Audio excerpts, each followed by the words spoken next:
Today, we're going to be talking about a mouthful of a series that didn't really seem to garner much attention, despite how people tend to treat things that are seen as even vaguely isekai. The only time I ever saw anyone really talk about it was through friends of friends who just didn't understand the series.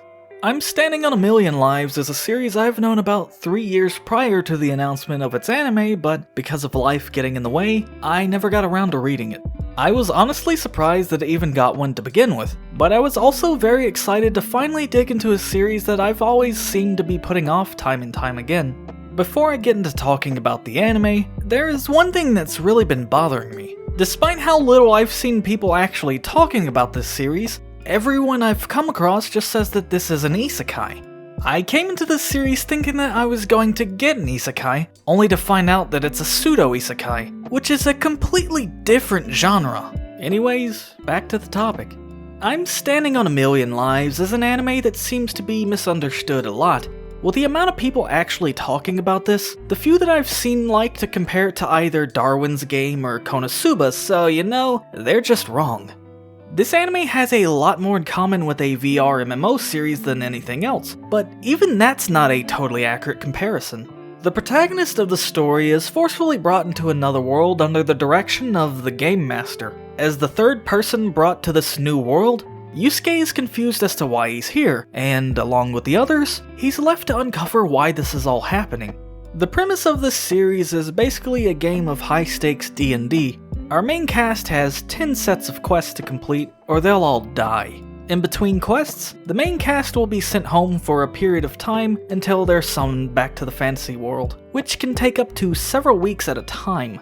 Death, for the most part, is meaningless for our cast unless every person within the party is dead within a certain time period, which leads very well into the protagonist's demeanor with how he handles life in this other world. This season of the anime only covers 2 of the 10 quests, and really shows you just how variable these objectives can get. The first 2 quests are talked about, but you don't get to quite see them in the same way as the ones that happen after our protagonist comes into the fray.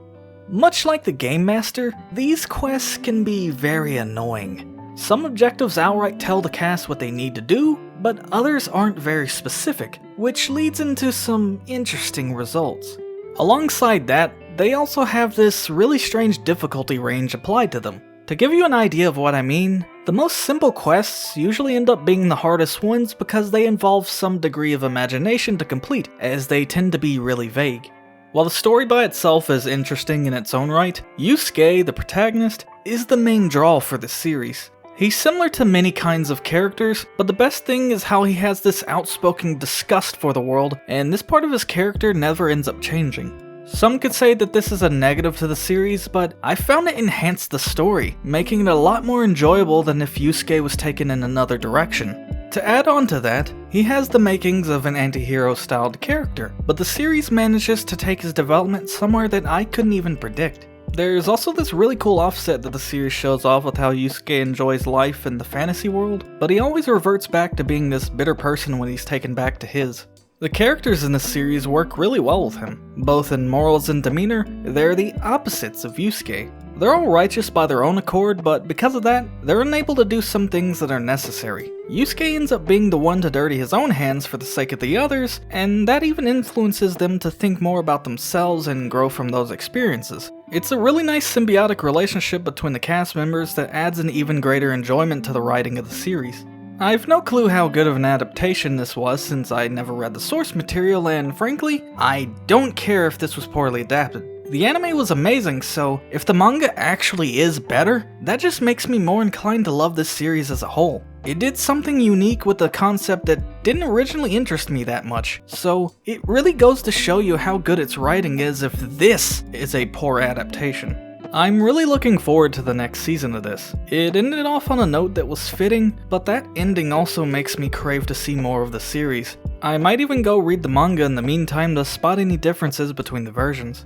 Just remember to watch this series if you haven't. Once again, you're missing out on something amazing if you're not experiencing this.